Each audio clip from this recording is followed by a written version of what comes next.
Jean Pisani-Ferry has also fulfilled similar roles for the French Prime Minister's office and Treasury and European Commission during his career in financial policy. These days he heads the independent research institute Bruegel, which specializes in international economics. He joins me live now from Brussels. Thank you so much for your time. Welcome to the show. So I wanted to start by asking you about the long-term impact on the IMF, how Strauss-Kahn's potential departure might change the dynamics within the organization, particularly in terms of the balance of power between developing countries and developed nations.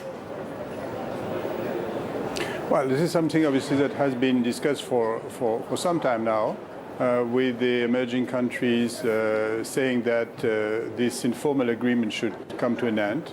Last time when Strauss-Kahn was appointed, it was said that it was the last time this agreement could determine who would be the head of the IMF. And I expect the emerging countries to be forcefully arguing in favor of a change. Now the question is obviously is it just about the IMF? Is it also about the World Bank, where the term of Robert Zoellick expires, I think, next year? Is it going to be a reshuffle in international organizations more broadly? And you say that the emerging countries will undoubtedly argue for change. But what are you picking up on? You know, we seem to be hearing murmurings right now from European leaders, behind the scenes movements in discussions about Strauss-Kahn's successor. How important is it, do you think, to many leaders that person be from the region in order to help the Eurozone sort of navigate the debt crisis the way Strauss-Kahn has?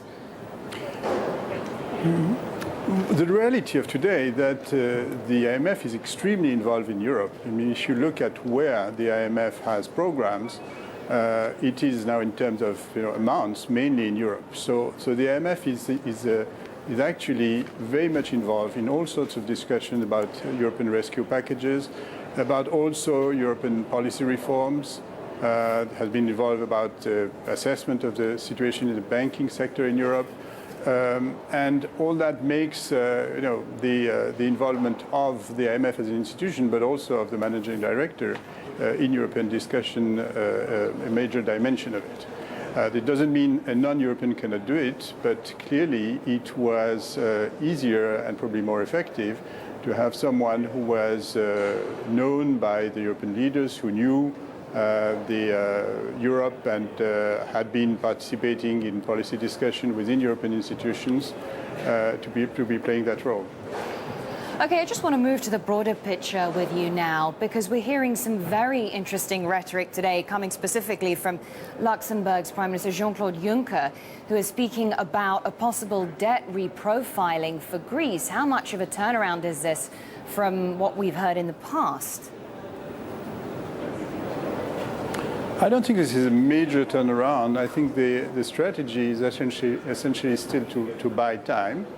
Greece was supposed to return to the market with long bonds at the beginning of next year. Clearly, this is not going to happen. And this means that the calibration of the program, which was based on this assumption, has to be re-examined. I guess that the strategy will be, to gain some time and at some point to look for a larger program together with some form of commitment on the side of the private creditors to keep their exposure on Greece as it is. So the kind of strategy that was in fact followed in some previous episodes, not least in the Vienna initiative with Central and Eastern Europe a year ago.